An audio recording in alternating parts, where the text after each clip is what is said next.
Doctor Yunus এবং যেটা গ্রামীণ ব্যাংক প্রতিষ্ঠাতা ডক্টর মোহাম্মদ ইউনূস এবং সাবেক প্রধানমন্ত্রী শেখ হাসিনার মধ্যে যে দ্বন্দ্ব ছিল তা একাধিক দিক থেকেই গুরুত্বপূর্ণ। এই দ্বন্দ্বের সূত্রপাত ঘটে গ্রামীণ ব্যাংকের এমডি বা ম্যানেজিং ডিরেক্টর পদ নিয়ে, যা পরবর্তীতে বড় ধরনের রাজনৈতিক ও অর্থনৈতিক অস্থিরতা সৃষ্টি করে। ডক্টর ইউনূসের বিরুদ্ধে শেখ হাসিনার নেতিবাচক আচরণের কারণ আসলে কি? আওয়ামী লীগের সাথে ডক্টর ইউনূসের বৈরিতাই বা কেন? 2006 সালে অধ্যাপক মোহাম্মদ ইউনূস যখন নোবেল পুরস্কারে ভূষিত হলেন, তখন একই সাথে গ্রামীণ ব্যাংকও পেয়েছিল নোবেল পুরস্কার। সে সময় বিরোধী দলে থাকা আওয়ামী লীগ সবার আগেই শুভেচ্ছা জানিয়েছিল। এরপর 2009 সালে ক্ষমতায় আসে আওয়ামী লীগ, অর্থাৎ শেখ হাসিনা। ইতোমধ্যে বিশ্বব্যাপী জনপ্রিয় হয়ে উঠেছেন ডক্টর ইউনূস।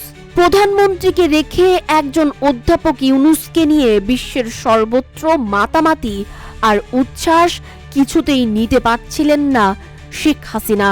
ফলে অধ্যাপক ইউনূসের বিরুদ্ধে নানা অভিযোগ করতে থাকে আওয়ামী লীগ এবং তৎকালীন প্রধানমন্ত্রী শেখ হাসিনা।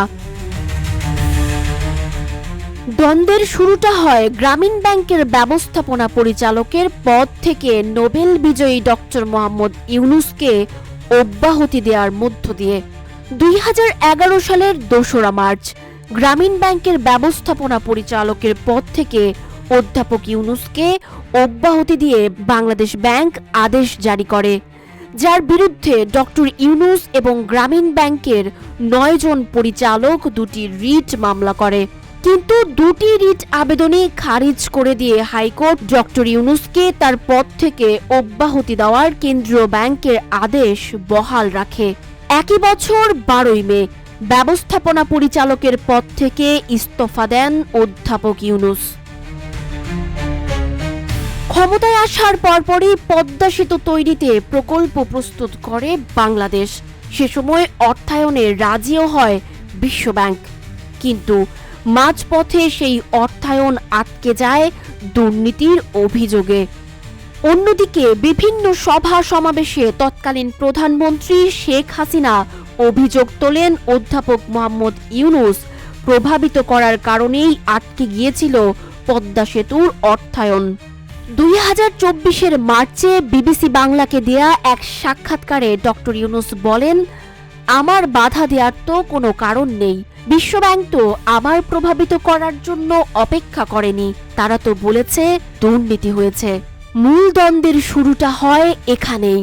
পদ্মা সেতুতে নিয়ে যে ওখান থেকে পদ্মা নদীতে টুস করে ফেলে দেওয়া উচিত।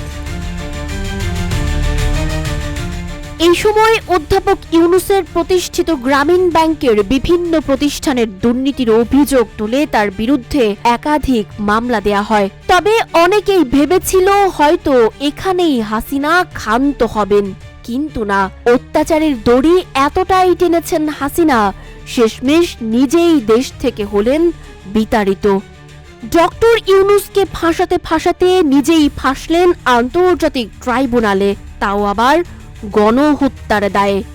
অবশেষে নানাভাবে অত্যাচারিত হওয়া সেই ডক্টর ইউনূস বসলেন মসনদে। উদ্দেশ্য খাদের কিনারা থেকে বাংলাদেশকে টেনে তোলা। করছেনও তাই। এক ইউনূসেই বিশ্ব দরবারে প্রশংসিত নতুন স্বাধীন বাংলাদেশ। সাজ্জিদা আফরিন সোনিয়া, রূপালী বাংলাদেশ।